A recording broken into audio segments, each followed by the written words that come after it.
Okay, welcome back everyone. So today we're talking about the subject of welfare economics.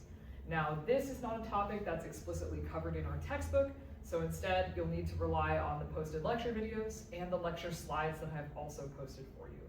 If you have any questions as you're working through this material, please feel free to send me an email.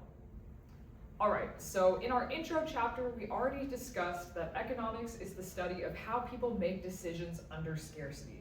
So when we're faced with these scarce resources, we want to see how people decide to allocate them or distribute them across society. Now, when we talk about welfare economics, we're trying to understand or measure how these economic decisions affect people's well-being.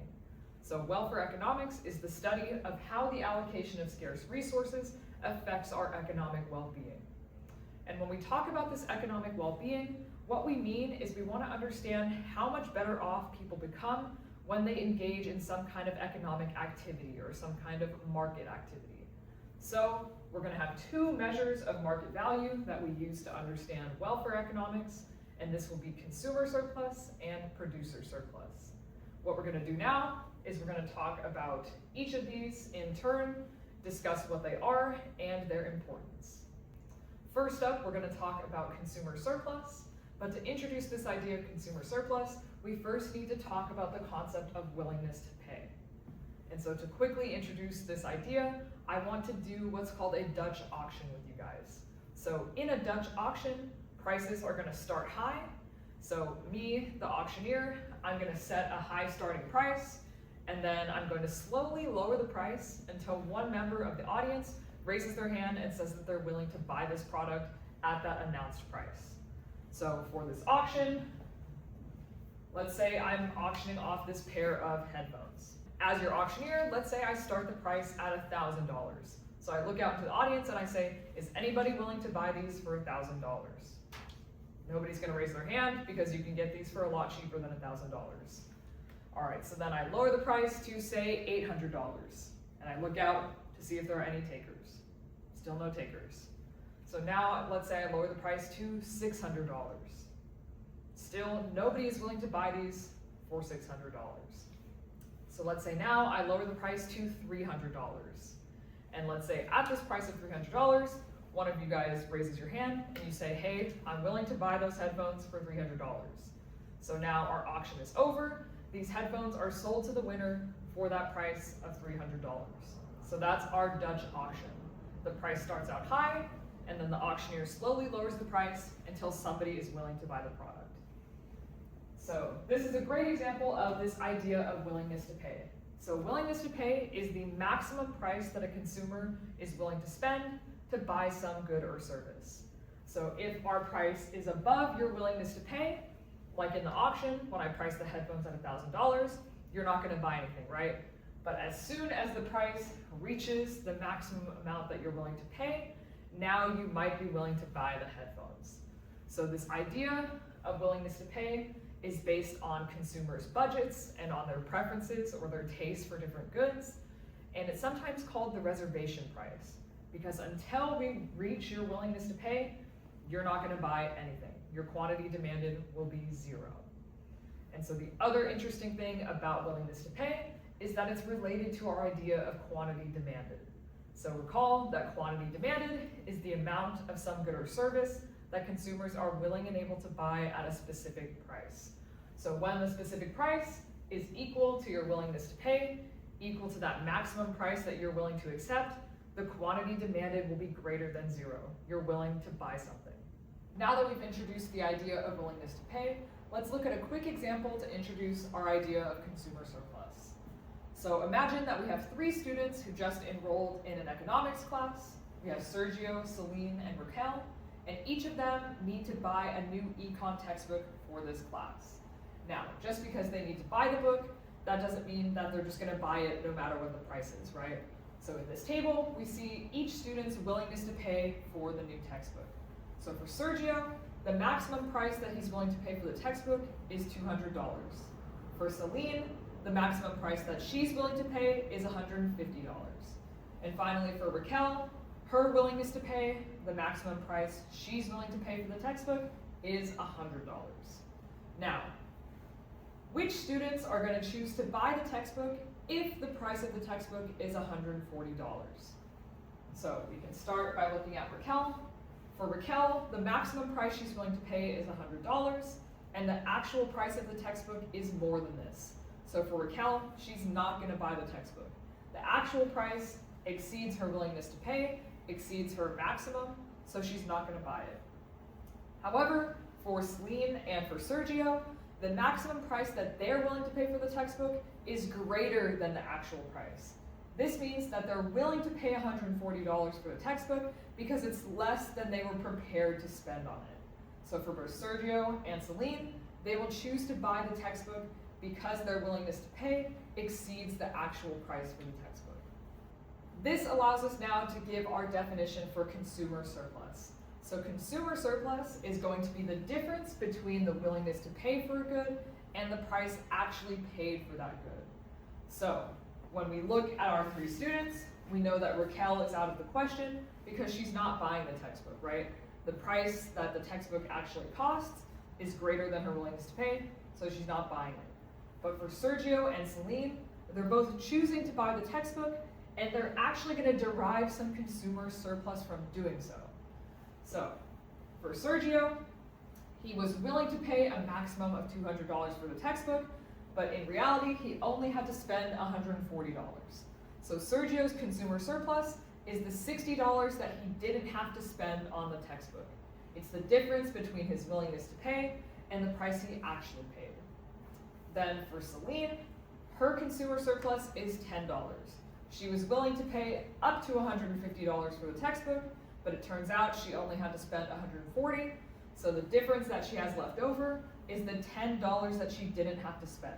So consumer surplus is just the difference between your willingness to pay and the price you actually paid. We can think of it as what you were willing to give up that you didn't actually have to spend. Now, we can also illustrate consumer surplus graphically. So like I said, this idea of willingness to pay is very closely related to quantity demanded. So we're going to be able to illustrate our consumer surplus using our graph of the demand curve. So I've drawn our axes here. We're still talking about that econ textbook. We have quantity on the x-axis, and we have price on the y-axis. And our demand curve for the textbook with our three students is going to look like a little stair step, and we'll talk about why. So first, we have Sergio's willingness to pay. So when the price of our textbook is $200, the only student who's willing to buy it is Sergio. So at this price of $200, we only have one textbook demanded. If the price was to fall to $150, now Celine is also in the mix. Her willingness to pay for the textbook was $150, so if the price falls to that level, now both Sergio and Celine will demand a textbook. Sergio is happy because the price is less than his willingness to pay. Celine is willing to buy the textbook because it's equal to that maximum price she's willing to accept. Finally, if the price for the textbook was to fall to $100, now all three of our students will be willing to buy the textbook. This is because at this price of $100, now the price is equal to Raquel's willingness to pay, so all three students will purchase the textbook. So this is what our demand function or our demand curve will look like with this simple example of three students. Now let's talk about how we show consumer surplus on this graph. All right, so let's imagine that the price of our textbook was $175. At the price of $175, the only student who's willing to buy a textbook is Sergio, and that's because he was willing to pay up to $200, but he only has to spend $175. Celine and Raquel are not willing to buy the textbook because the actual price exceeds their willingness to pay. So for Sergio, his consumer surplus is the difference between his willingness to pay and the price he actually paid. So it's going to be represented by this little blue rectangle here. So for Sergio, he bought one textbook, and we can think of his consumer surplus as that $25 he didn't have to spend.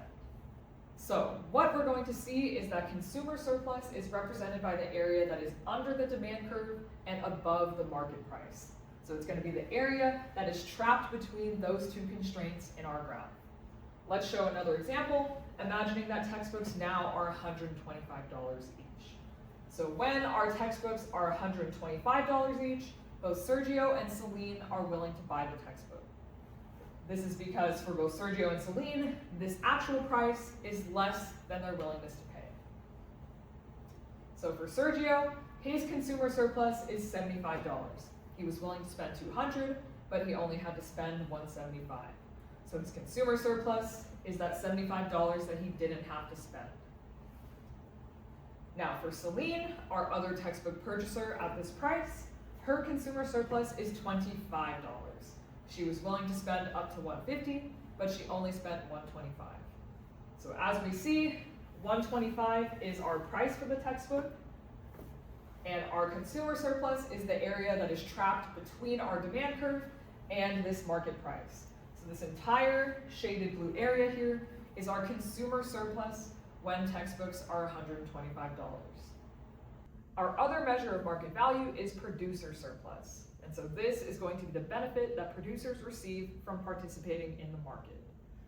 So much like we talked about with our consumers and their willingness to pay, we need to introduce the idea of willingness to sell for our producers. So this is kind of like the mirror image for what we talked about on the consumer side for welfare. So imagine that you are running a lemonade stand, and in order to produce your lemonade, you need to buy lemons, water, sugar, cups, anything that you need to produce and sell your lemonade. So you have all of these costs for your inputs to produce lemonade, and then you want to sell your product in order to make some money, right? So you're not going to sell your lemonade for a price that is less than what it costs for you to make it. You want to make some profit. And so for sellers, this is the idea of willingness to sell. There's some minimum price that a producer is willing to accept in order to sell their good or service. Now, the willingness to sell, like I hinted at, is based on a seller's costs. So you're not going to sell your product for less than it costs you to make it. We also see that this idea of willingness to sell is related to the idea of quantity supplied. So recall that quantity supplied is the amount of some good or service that producers are willing and able to sell at a specific price. If the price is too low, then our sellers are not going to be willing to sell anything. If the price is too low for them to recover their costs, our quantity supplied will be zero. But once the price rises to their willingness to sell, or rises above their willingness to sell, then our quantity supplied will be positive. Producers will then be willing to sell their good or service at this higher price. Just like we did with consumer surplus, we're going to use a quick example here to introduce the idea of producer surplus. So now we're imagining that we have 3 students and each of them are tutors. So they're willing to sell some kind of tutoring service for a specific price per hour. So for Arturo, he is willing to sell his tutoring services for $30 an hour. Then we have Monica, who's willing to sell her tutoring services for $20 an hour. And finally, we have Agatha, who's willing to sell her tutoring services for $10 an hour. So these are the minimum prices that each of our tutors are willing to accept in order to offer their tutoring services. Now, let's imagine that the market price for tutoring services is $25 an hour. So which of our 3 students are going to be willing to tutor at this price? So for Agatha, she is willing to provide tutoring services as long as she gets paid at least $10 an hour. So if she can get paid $25 an hour, she's pretty happy, right? She was willing to tutor for only 10, but she gets 25. So Agatha is definitely going to sell her tutoring services.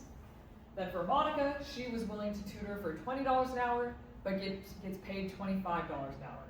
So she's also happy, she's going to sell her tutoring services. But for Arturo, he is only willing to tutor if he can get paid at least $30 an hour. That's the minimum price that he's willing to accept for his tutoring services. So when the market price is $25 an hour, Arturo is not going to tutor. He's not getting paid enough to reach his willingness to sell. Now, this allows us to introduce our idea of producer surplus. So again, this is like a mirror image of what we saw on the consumer side. So our producer surplus is going to be the difference between the willingness to sell for a good and the price that's actually received for that good in the market. So let's look at the producer surplus that Agatha and Monica get from selling their tutoring services for $25 an hour. So for Monica, she was willing to tutor for $20 an hour, but she actually received $25 an hour. So her producer surplus is that extra $5 an hour that she's earning on top of her willingness to sell. For Agatha, she was willing to tutor for $10 an hour, but earns that $25, and so her producer surplus is $15. It's $15 in addition to what she was willing to sell her tutoring services for.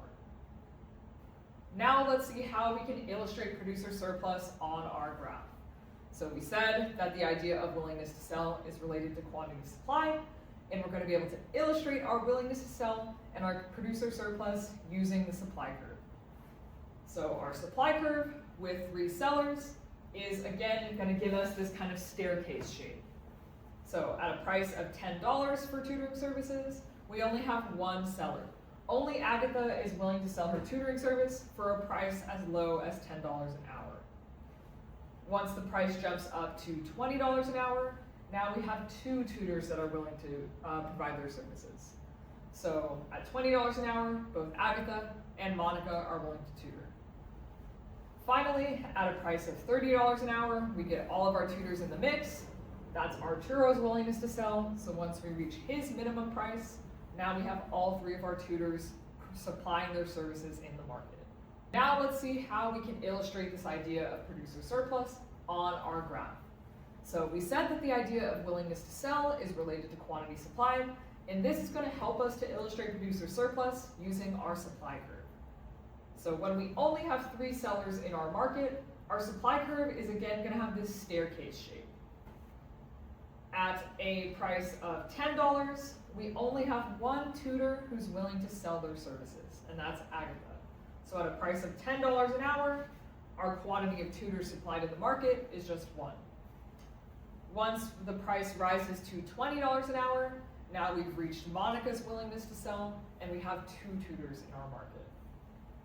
And finally, once we reach a price of $30 an hour, we have all 3 of our tutors in the market because each of them are able to charge a price that is greater than or equal to their willingness to sell. Now, let's look at producer surplus on our graph. So let's use this first example here where we imagine that tutoring services cost $15 per hour. So at a price of $15 per hour, the only student who's willing to tutor is Agatha. And this is because her willingness to sell is $10, $15 exceeds that, so she's happy, she's making money. But for Monica, her willingness to sell is $20, so a price of $15 an hour doesn't meet her minimum in order to provide tutoring services.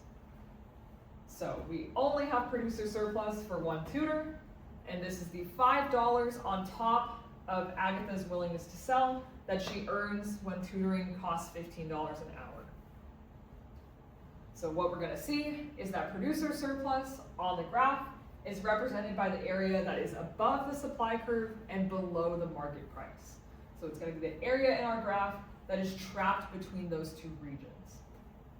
Let's see this again using another example where tutoring now costs $25 per hour.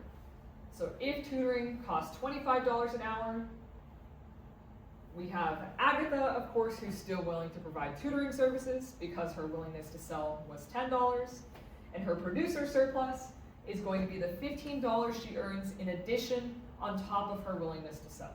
So for Agatha, her producer surplus is $15, and it's represented by this first red rectangle here, the area above the supply curve and below the market price. But at this price of $25, Monica is also willing to tutor. So her willingness to sell was $20, she's earning $5 more than that, and that is her producer surplus. So at a price for tutoring of $25 an hour, we have 2 students who are selling their tutoring services, and our producer surplus is represented by this entire shaded area that is trapped below our market price and above our supply curve. The next thing we want to talk about in this section on welfare is what does it mean for a market to be efficient? So what we want to know is how do economists measure social welfare? So we want to be able to compare multiple different outcomes in our market so that we can say, okay, outcome A makes people better off, where outcome B makes people slightly worse off. So we want to be able to compare and measure our social welfare for these different situations. So in order to do that, we need to introduce the idea of total surplus. So total surplus, sometimes called total welfare, is just the sum of consumer surplus and producer surplus. We can also write it in a shorthand formula like this, but what this shows us is that consumer surplus and producer surplus represent the gains that buyers and sellers respectively experience from participating in the market.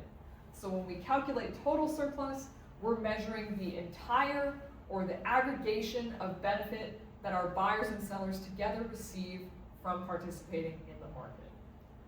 And what we're going to show is that total surplus is maximized in our market when there's no government intervention. So when we just let the market freely work as it does, our total surplus is going to be maximized. And for economists, we call this situation efficient. So we would say that a market outcome is efficient when that specific allocation of resources maximizes our total surplus. So anytime we're talking about efficiency in the market, for the rest of this class, we always want to talk about maximizing our total surplus. Efficiency means total surplus is maximized. Now let's show our concept of consumer surplus, producer surplus, and total surplus on a more familiar looking graph of our supply and demand.